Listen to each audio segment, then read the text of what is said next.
My name is Ricardo Fortune. I live in Ocean View, Rasta Camp, and I'm an electrician. I've lived basically my whole life in Ocean View. It's only a few years ago that I moved up to the Rasta Camp, so to say, and then from there, with no electricity and water, then I had to make an alternative way to get some electricity. And so I came across with the panels and the wind turbine, and then I started taking an interest into it, and now I have it myself, so to say, and I'm living off the grid. I'm feeding off nature and basically living in the system, as they say, so to say. You get with all the different elements in there, the smoking, the drinking, and the vibe in there is not good for even for growing up. And I just came up to the mountain because it's calm, you're free here, you get fresh air every day, and there's no cars, buzzing sounds and stuff like that happen here basically. And having the solar power and the wind power there for me, it's like a bonus. It's like living in harmony, so to say, for me. In the beginning, I started first out with a 12-volt light and a battery. Then it was charging this battery. Then with the household charger, every time I had to take it to my mother's place to have the battery charged, and it takes a full day. And so one day you have power, the next day there's no power. Then I bought the panel. It was close to summertime.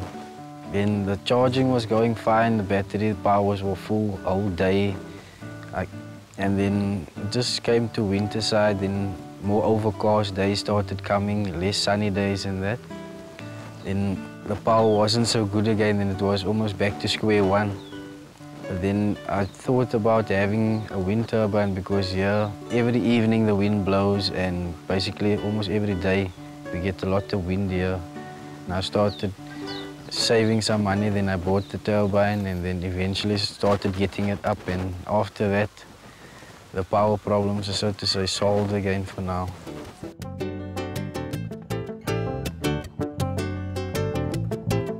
As you can see, the way the turbine is facing now, it's facing at the way that the southeasterly came last night, and the wind died down for about a few hours, and it's starting to pick up now. You can see the propellers is turning anti-clockwise, so the wind just needs to pick up a bit more so that it can move then it shifts the tail, and then it will turn in the direction of the wind, and then it will start to propel a bit faster, and then it will start going clockwise as the wind spins. And then from there, it sends the current straight down into the wind turbine control system. And on the control system, we have like a manual brake. That's in case maybe the pole is a bit not straight, wobbling, or for some instance it's overcharging. We have like an over voltage light, then it goes on, and it shows you that your battery is actually at its peak. And then from the control system here, it goes to the battery bank.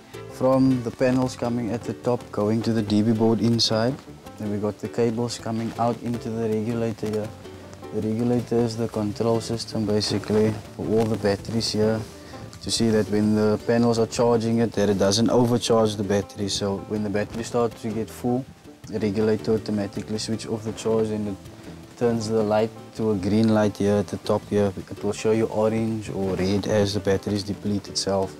The turbine also going in there, that's the blue cable, and then it's coming out from the turbine control system, and then that basically gives the wind power, and then we got the sun power also pumping in. The cheapest system that you can get for the turbine is maybe 5,000 Rand, and that's like a 500-watt turbine. It can generate up to 500 watts of current. The amperage that is giving out is just depending on the wind at the time. And it can charge your batteries within a half an hour. First I used to give out about, say, 300-400 Rand. It was a month. That was before all the increase. That was about 4 or 5 years ago, when I used to give out almost 500 a month already that time for electricity. So with the increases over the 4 or 5 years, I don't know, I've been saving quite some. You don't still need to go to Eskom and ask them for some units and stuff like that. Just have to pray for some wind or sun to shine. It's just like trying to figure out a way so that everybody can have the same, more or less the same type of power that I'm having, because everybody wants to have electricity in the end.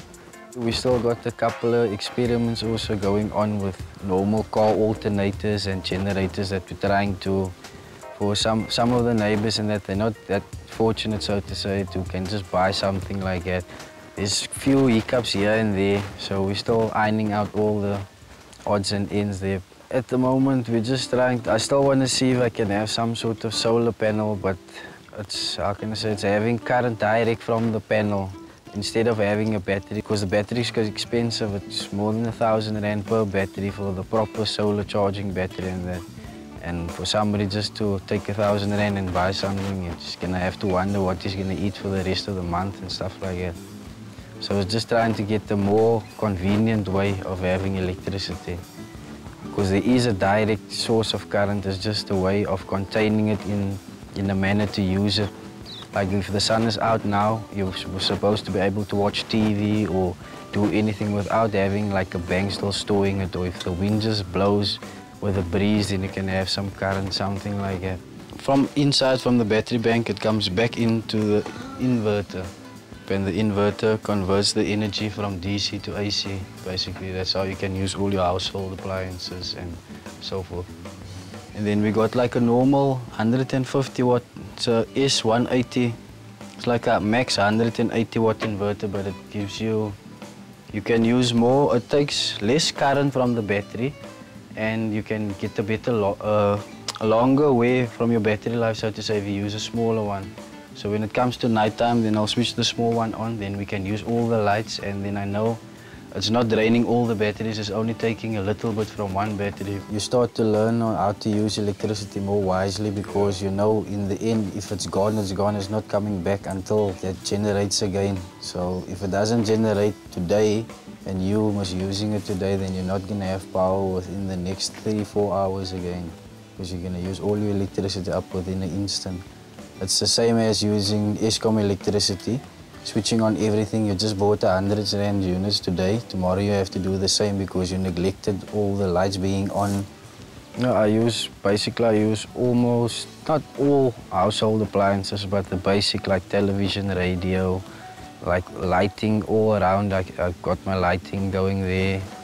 And no, all charging phones, just like all the other necessities except using a kettle, stove, and basically just the heavy current geysers and so on. Yeah, then at night time when we just watch our movies, or sometimes when I just do my invoices for work and stuff like that on the laptop. But I got the whole system, so it's wired up, so if you watch a movie, I can still do business while they do their, watch a movie, do whatever they want to, stuff like that. And we have it on surround sound as well. Now this is just all the benefits that you can have. It doesn't mean that you need to have all this and all that type of power. It runs off 1 or 2 batteries. It's just pending how long it's going to run, pending on how big your bank is and when. Because now it's midday, I'm getting enough sun and the wind is starting to pick up. So hopefully by 4 o'clock the wind will be even stronger. And I don't still need to worry about the batteries anymore. Sometimes then with the southeasterly coming in, then it's from morning till evening, it's on overcharge, and it's like I can draw power like I want to, like a madman.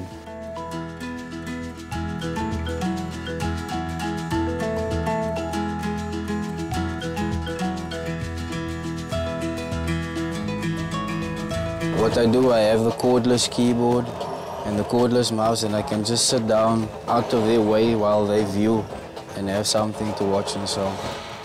It's also when it comes to the batteries and that, you still work, so to say, power saving wise in that energy saving, because you need to know once you use it up, it's not going to get back there immediately. So it's going to take time for the batteries to come up and that, so you need to have like a balance, almost like buying a 20 rand units every day.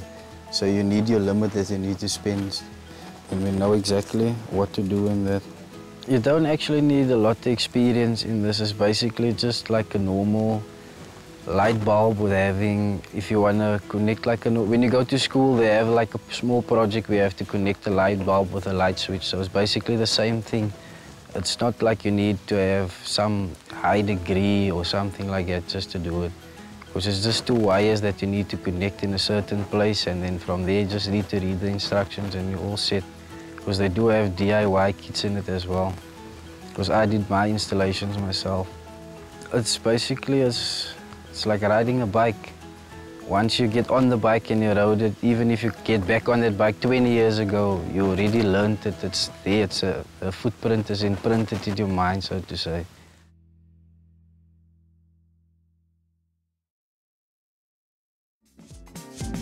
If you have any stories in your community, email us at info@groundup.org.za or visit our website at www.groundup.org.za. You can also follow us on Twitter at groundup_news.